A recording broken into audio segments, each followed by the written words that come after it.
ಎಲ್ರಿಗೂ ನಮಸ್ಕಾರ. First of all ನಾನು ರಾಜು ಸರ್ಗೆ ಇಷ್ಟು ಹೇಳಿದ್ರು. ಫಸ್ಟು ನಮ್ಮ ಡೈರೆಕ್ಟ್ರಿಂದ ಶುರು ಮಾಡ್ತೇನೆ. ಒಬ್ಬ ಕ್ರಿಯೇಟಿವ್ ಡೈರೆಕ್ಟರ್ ದೊಡ್ಡ ದೊಡ್ಡ ಕನಸುಗಳನ್ನ ಕಾಣಲಿಲ್ಲ ಅಂದರೆ ನಾವು ಹೀರೋನೇ ಅಲ್ಲ ಸರ್, ಡೈರೆಕ್ಟ್ರ್ ಇದ್ದರೆ ನಾವು ಸರ್. ಬಿಕಾಸ್ ನಮಗೋಸ್ಕರ ನೀವು ವರ್ಷಾನುಗಟ್ಟಲೆ ಸೀಡಿಂದ ಅದನ್ನು ಗಿಡ ಮರ ಮಾಡಿ ಹಣ್ಣು ಮಾಡಿ ಕರ್ಕೊಂಬಂದು ನಮ್ಮ ಹತ್ರ ಬಿಡ್ತೀರಿ ಅಷ್ಟೇ. ಅದು ಆ ಮರದ ಕೆಳಗಡೆ ನಾವು ಇರ್ತೀವಿ, ನೀವು ಕಷ್ಟಪಟ್ಟು ಕೆಲಸ ಮಾಡ್ತೀರಿ, ಅದಕ್ಕೆ ನಮ್ಮ ಪರ್ಫಾರ್ಮೆನ್ಸ್ ಅಷ್ಟೇ ಸರ್. ಸೊ ನೀವೇನು ಹೇಳಿದ್ರಿ ಅದೆಲ್ಲ ನಿಮಗೆ ಸಲ್ಲಬೇಕಾದ್ದು ಸರ್, ನನಗಲ್ಲ. ಸೊ ಈ ನಮ್ಮ ಕೃಷ್ಣ ಪ್ರಣಯ ಸಖಿ ಚಿತ್ರದ ಅಷ್ಟೂ ಗೆಲುವು ಸಿಂಹಪಾಲು ನಮ್ಮ ಡೈರೆಕ್ಟ್ರಿಗೆ ಹೋಗಬೇಕು. ದ ವೇ ಅವ್ರು ವರ್ಕ್ ಮಾಡಿದ ರೀತಿ ನೋಡಿದ್ರೆ ಡೇ ನೈಟ್ ವರ್ಕ್ ಮಾಡಿದ್ದಾರೆ. ಓಕೆ, ನಿಮ್ಗೆ ಸಲ್ಲಬೇಕು ಸರ್, ನಮ್ಮ ಪ್ರಶಾಂತ್ ಅವ್ರಿಗೆ ಸಲ್ಲಬೇಕು. ಬಿಕಾಸ್ ಯಾವುದಕ್ಕೂ ಯಾವತ್ತೂ ಅವ್ರು ಏನು ಕೇಳಿಲ್ಲ, ಅಷ್ಟು ಚೆನ್ನಾಗಿ ಮಾಡಿದಿರಿ. ಸೊ ನಮ್ಮ ಪ್ರೊಡ್ಯೂಸರ್ ಆ್ಯಂಡ್ ಡೈರೆಕ್ಟರ್ಗೆ ಸಿಂಹಪಾಲು ಸೇರಬೇಕು. ಇದು ನಾನು ಮನಸ್ಸಿಂದ ಹೇಳ್ತಿದ್ದೀನಿ.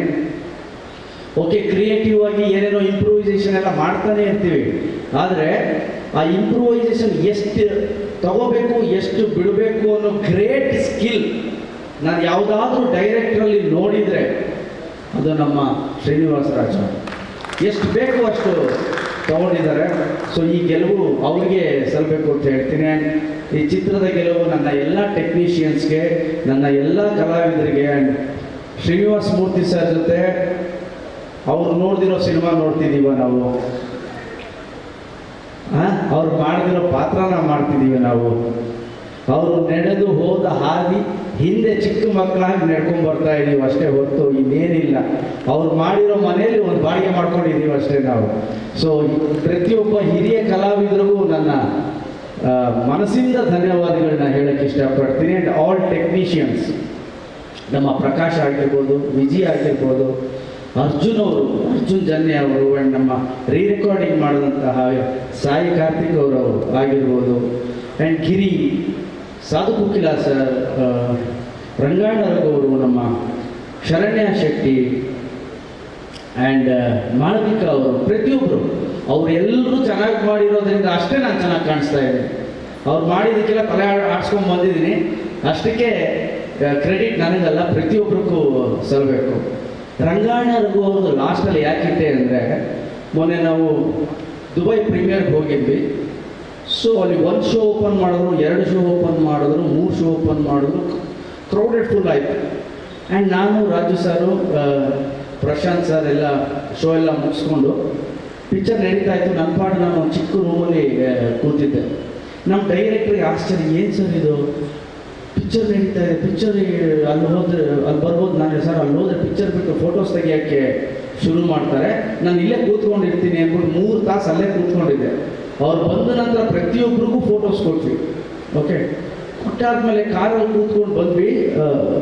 ನಮ್ಮ ರಘುವಣ್ಣ ನೋಡಿದ್ರು, ಗಣಪ ಏನೋ ನೀನು 5 ಅವರ್ ಇಲ್ಲೇ ಇದೆಯಲ್ಲೋ, 5 ನಿಮಿಷ ಒಂದು ಕಡೆ ಇರಲ್ಲ ನೀನು. ನಾನು ಹೇಳಿದೆ, ಅಣ್ಣ ಸಾಗರದಾಚೆ ಬಂದಿದ್ದೀವಿ, ಎಲ್ಲ ಕನ್ನಡ ಚಿತ್ರಪ್ರೇಮಿಗಳು, ಗಣೇಶ್ ಬರ್ತಾನೆ, ರಂಗಾಯಣವ್ರಿಗೂ ಬರ್ತಾರೆ, ಇವರೆಲ್ಲ ಬರ್ತಾರೆ ಅಂತ ಸಿನಿಮಾ ಬಗ್ಗೆ ಪ್ರೀತಿ ಇಟ್ಕೊಂಡು ನೋಡೋಕೆ ಬಂದಿದ್ದಾರೆ. ಓಕೆ, ಅವ್ರಿಗೋಸ್ಕರ ನಾನು 5 ಅವರ್ ಸ್ಪೆಂಡ್ ಮಾಡೋಕ್ಕಾಗಲ್ವ ಅಣ್ಣ ಅಂತ ಹೇಳಿದೆ. ಓಕೆ, ಅಷ್ಟು ಜನ ಅಲ್ಲಿ ಸೇರಿದರು. ಇದಾಗಿ ನಾವು ಹೊರಡೋದಿತ್ತು. ಹೊರಡಬೇಕಾದ್ರೆ ನಾನು ಡೈರೆಕ್ಟ್ ಶಾಪಿಂಗ್ ಮಾಡಬೇಕು, ನನ್ನ ಬಟ್ಟೆ ಅಂದರೆ ಇಷ್ಟ, ಶಾಪಿಂಗ್ ಮಾಡಬೇಕು ಡೈರೆಕ್ಟ್ರೇ ಅಂದೆ. ನಾನು, ಡೈರೆಕ್ಟ್ರು, ರಘುವಣ್ಣ 3 ಜನ ಅಲ್ಲೇ ಶಾಪಿಂಗ್ ಹೋಗ್ತಾ ಇದ್ವಿ. ಹೋದಾಗ ಅಲ್ಲಿ GF ಬ್ರ್ಯಾಂಡ್ ಕಾಣಿಸ್ತು. ಓಕೆ, ಸರ್ ಒಂದು ಕಡೆ ಶಾಪಿಂಗ್ ಮಾಡ್ತಾಯಿದ್ರು, ನಾನು ರಘುವಣ್ಣ ಈ GF ಬ್ರ್ಯಾಂಡ್ ಒಳಗೆ ಹೋದ್ವಿ. ಒಳಗೆ ಹೋದರೆ ಇವತ್ತು ಈಗ ಹಾಕಿದ್ದೀನಲ್ಲ ಜಾಕೆಟು, ರಘುವಣ್ಣ ನೋಡಿದ್ರು, ಗಣಪ, ನಾವಿಬ್ಬರು ಅಟ್ಟೆ ಟೈಮ್ ಅದಕ್ಕೆ ಕೈ ಇಟ್ಬಿಟ್ಟು ಹಾಕ್ಕೊಂಡೆ. ರಘುವಣ್ಣ ಹೇಳಿದ್ರು, ಗಣಪ 25 ದಿನಕ್ಕೆ ನಿಂದೇ ಜಾಕೆಟ್ ಹಾಕೊಂಡು ಬರ್ಬೇಕು ಕಣ ಅಂತ ಹೇಳಿ ಈಗ ಮಾತು ಹೇಳಿದ್ರು.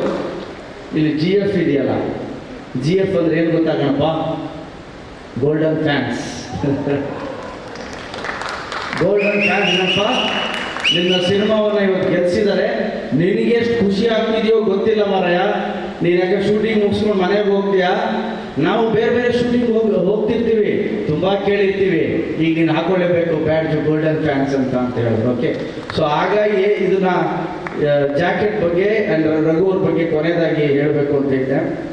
ಸೊ ಅವರೆಲ್ಲ ಚೆನ್ನಾಗಿ ಮಾಡಿದ್ದಕ್ಕೆ ನಾನು ಚೆನ್ನಾಗಿ ಕಾಣಿಸ್ದೆ ಅಷ್ಟೇ. ಸೊ ಈ ಚಿತ್ರದ ಗೆಲುವು ನನ್ನ ಎಲ್ಲ ಚಿತ್ರಪ್ರೇಮಿಗಳಿಗೆ, ಕನ್ನಡ ಚಿತ್ರ ರಸಿಕರಿಗೆ ಸೇರಬೇಕಾದ್ದು. ಸ್ಪೆಷಲ್ ಥ್ಯಾಂಕ್ಸ್ ಎಲ್ಲ ಪ್ರತಿಯೊಂದು ಮಾಧ್ಯಮ ಮಿತ್ರರಿಗೆ ನಾನು ಸ್ಪೆಷಲ್ ಥ್ಯಾಂಕ್ಸ್ ಅಂತ ಹೇಳೋಕ್ಕೆ ಇಷ್ಟಪಡ್ತೀನಿ. ಬಿಕಾಸ್ ಎಲ್ಲ ಥಿಯೇಟರ್ಸ್ಗಾಗಿರ್ಬೋದು, ಜನಗಳ ರಿಯಾಕ್ಷನ್ ಆಗಿರ್ಬೋದು, ಪ್ರತಿಯೊಂದನ್ನು ಜನರಲ್ಲಿ ಅಚ್ಚುಕಟ್ಟಾಗಿ ತಲುಪಿಸಿದ್ರಿ, ಧನ್ಯವಾದಗಳು. ಇದ್ರ ಜೊತೆ ನನ್ನ ಡೈರೆಕ್ಟರ್ ಬಗ್ಗೆ 2 ಲೈನ್ ನಾನು ಹೇಳ್ತೀನಿ. ಹೇಳಬೇಕೋ ಬೇಡವೋ ಅಂತಿದ್ದೆ, ತಡೆಯೋಕ್ಕಾಗ್ತಿಲ್ಲ. ಶೂಟಿಂಗ್ ಸ್ಟಾರ್ಟ್ ಆಗಿ ಒಂದು 2 ಡೇಸ್ ಶೂಟಿಂಗ್ ಮಾಡ್ತಾ ಇದ್ವಿ. ಅದಾದಮೇಲೆ ನನ್ನ ಕ್ಯಾರವಾನಲ್ಲಿ ಕೂತ್ಕೊಂಡು ಸೀನ್ನ ಡಿಸ್ಕಸ್ ಮಾಡ್ತಾ ಇದ್ವಿ. ಸರ್ ಒಂದು ನಂಬರ್ ಹೇಳಿದ್ರು ನನಗೆ, ಒಂದು ಬಿಸ್ನೆಸ್ ನಂಬರ್. ಅದು ಹೇಳಲ್ಲ ನಂಬರ್. ನಾನು ಒಂದು ಬಿಸ್ನೆಸ್ ನಂಬರ್ ಹೇಳಿದ್ರು. ನಿಮ್ಮ ಈ ಸಿನಿಮಾನ ನಾನು ಅಲ್ಲಿ ನೋಡೋಕ್ಕೆ ಇಷ್ಟಪಡ್ತೀನಿ ಸರ್ ಅಂದರು. ನಾನು ಒಂದು ಸೆಕೆಂಡ್ ನೋಡಿದೆ. ಥ್ಯಾಂಕ್ ಯು ಸರ್ ಅಂದರು. ಅದನ್ನು ಅವರು ನನಗೆ ಬಹುಶಃ 84 ದಿನ ಶೂಟಿಂಗಲ್ಲಿ ಕನಿಷ್ಠ ಪಕ್ಷ 30-35 ದಿನ ರಿಪೀಟೆಡ್ಲಿ ಹೇಳಿದ್ದಾರೆ. Sir, this cinema I will not tell, ಇದು ಮುಂಗಾರು ಮಳೆ, ನಾನು ಕ್ರಾಸ್ ಮಾಡ್ಬಿಡ್ತೀನಿ, ಚಲನಚಿತ್ರ ಗಾಳಿಪಟ. ಬಟ್ ನನಗೊಂದು ಆಸೆ ಇದೆ ಸರ್, ನಿಮ್ಮ ಸಿನಿಮಾಗಳು ಅಂತ ಬಂದಾಗ ಇದು ಕೂಡ ಹೈಯೆಸ್ಟ್ ಕ್ರಾಸರ್ ಆಗಿರುತ್ತೆ ಸರ್ ಅಂತ. ನನಗೆ ಅವಾಗ ಅನಿಸ್ತು, ಓಕೆ ಶ್ರೀನಿವಾಸ ರಾಧಿಕಾರು, ಓಕೆ ನಾನು. But sir, hats off, prove ಮಾಡ್ಬಿಟ್ರಿ ಸರ್ ನೀವು. ಇದನ್ನ ಇವತ್ತು ಹೇಳೋದಾ ಇಲ್ಲ 50ನೇ ದಿನಕ್ಕೆ ಹೇಳೋದಾ ಅಂತಿತ್ತು. ಇದು ಇವತ್ತೇ ಬಿಟ್ಬಿಟ್ಟೆ ಸರ್. ನನಗೆ ಸಾಂಗ್ ಶೂಟಿಂಗ್ ಮಾಡ್ಬೇಕಾದ್ರೆಲ್ಲ ಹೇಳೋರು, ಇದು ಈ ನಂಬರ್ಸು ಸರ್, ಇದು ಗ್ಯಾರಂಟಿ ರೀಚ್ ಆಗ್ತೀನಿ ಸರ್, ನಾನು ರೀಚ್ ಆಗ್ತೀನಿ ಅಂತ. ಆದ್ರಿ ಸರ್, ಪೂರ್ತಿ ಆಗಿಲ್ಲ 25 ದಿನಕ್ಕೆ ಹತ್ತತ್ರ ಬಂದ್ರಿ. ಇನ್ನೂ 25 ದಿನ ಇದೆ, ಖಂಡಿತವಾಗ್ಲೂ ರೀಚ್ ಆಗ್ತಿ. ಸೊ ಆ ಕ್ರಾಸು, ಆ ಬಿಸ್ನೆಸ್ ಕಲೆಕ್ಷನ್ ಎಲ್ಲ ನಿಮಗೆ ಸೇರ್ಬೇಕಾದ್ರು ಸರ್.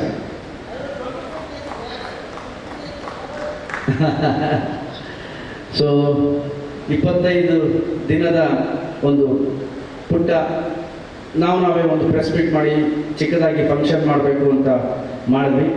50 ದಿನಕ್ಕೆ ನನ್ನ ಚಿತ್ರತಂಡ, ನಾನು ಬೆಂಗಳೂರು ಬಿಟ್ಟು ಬೇರೆ ಕಡೆ ಎಲ್ಲಾದರೂ ದೊಡ್ಡ ಒಂದು ಕಾರ್ಯಕ್ರಮ, ಥಿಯೇಟ್ರಲ್ಲ ಇಲ್ಲ ಆಚೆ ಕಡೆ ಮಾಡೋದ ಅನ್ನೋದು ಡಿಸ್ಕಷನಲ್ಲಿ ಇದ್ದೀವಿ. ಖಂಡಿತವಾಗ್ಲೂ ಅದೊಂದು ದೊಡ್ಡ ಕಾರ್ಯಕ್ರಮ ಮಾಡಬೇಕು ಅನ್ನೋ ಆಸೆ ಇದೆ. 25 ದಿನ ಕಂಪ್ಲೀಟ್ ಆಗಿದೆ. ಸೊ ಈ ಎಲ್ಲ ಶ್ರೇಯಸ್ಸು ನಿಮಗೆ ಸೇರಬೇಕು. ಹಾಗೆ ನನಗೆ ಪರ್ಸ್ನಲಿ ನನಗೆ ಯಾವಾಗಲೂ ಜೊತೆಯಾಗಿ ನಿಲ್ಲೋ ನಮ್ಮ ದಾಸೇಗೌಡ, ಜಗ್ಗಿ, ನಮ್ಮ ಹುಡುಗರಿಗೆಲ್ಲ ನಾನು ಥ್ಯಾಂಕ್ ಯು ಅಂತ ಹೇಳಕ್ಕೆ ಇಷ್ಟಪಡ್ತೀನಿ. Thank you very much. ಧನ್ಯವಾದಗಳು ನಿಮಗೆ.